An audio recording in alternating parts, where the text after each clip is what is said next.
So a discovery was made, one that some are using to challenge, or it would seem, creation. Let's see what this discovery is.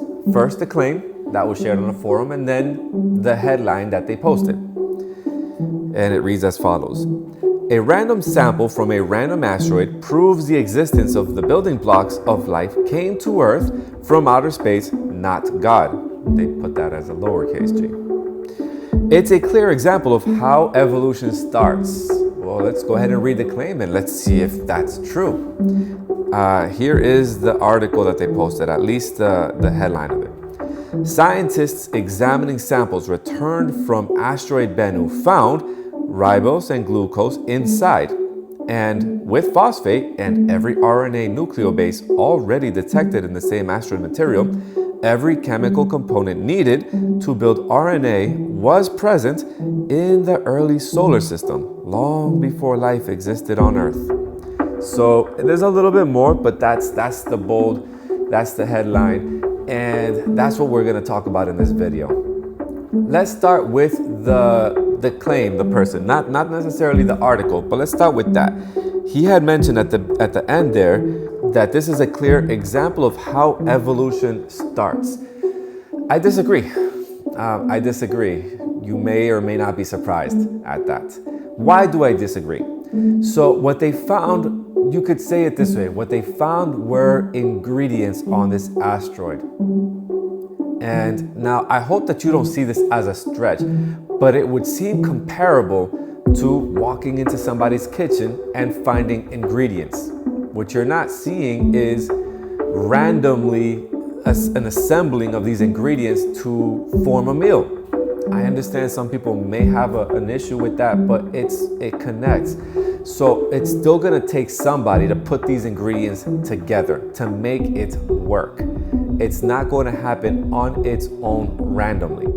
As for the headline, well, that's claiming that these ingredients at least existed. Well, let me read it from here. So every chemical component needed to build RNA was present in the early solar system, long before life existed on Earth. Okay, well, that's possible that these ingredients existed long before there was life on Earth. I don't know that I have an issue on that claim particularly. Again, it doesn't mean that there was evolution occurring before. That's not what that means. It's just that these things were present, available. Now, as a Bible-believing Christian, I do personally believe that there is life outside of Earth. I believe that.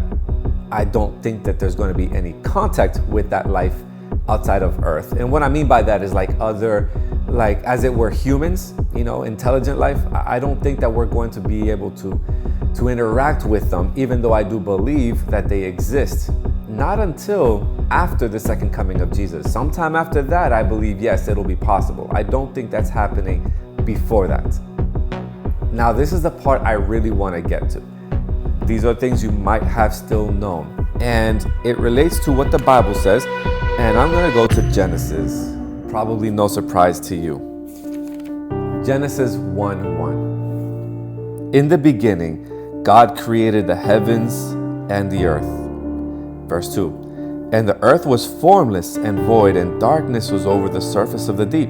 And the Spirit of God was hovering over the surface of the waters. And then after that, if you continue reading, you'll see what happened in day 1, 2, 3, 4, 5, 6.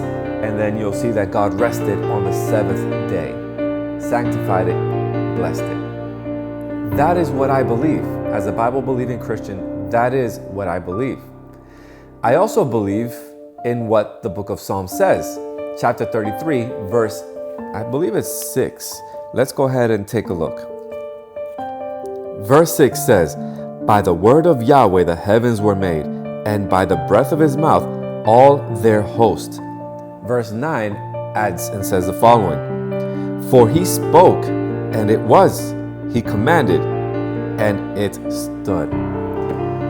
Now, I understand that it requires faith to believe these things, right? How do you scientifically demonstrate that God spoke and these things formed?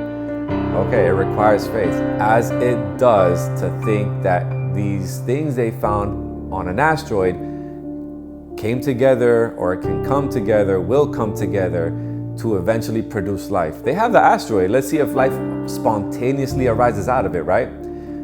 My point is, I do think it requires faith to believe in what the Bible said. I also believe it requires faith to believe that random ingredients that compose, yes, of a finished product or will happen on its own. I do believe it requires faith to believe that too. I choose to put my faith in what the Bible says. And I'd like to invite you to do the same. If you have a question, feel free to drop it in the comment section. If you have watched the whole video up until now, I do appreciate it. It means a lot to me. And if you are willing to, then I ask that you hit the share button, the like button, help the video out. It may in turn help somebody else out with their faith as well. Again, thank you for watching. I'll see you on the next video. God bless.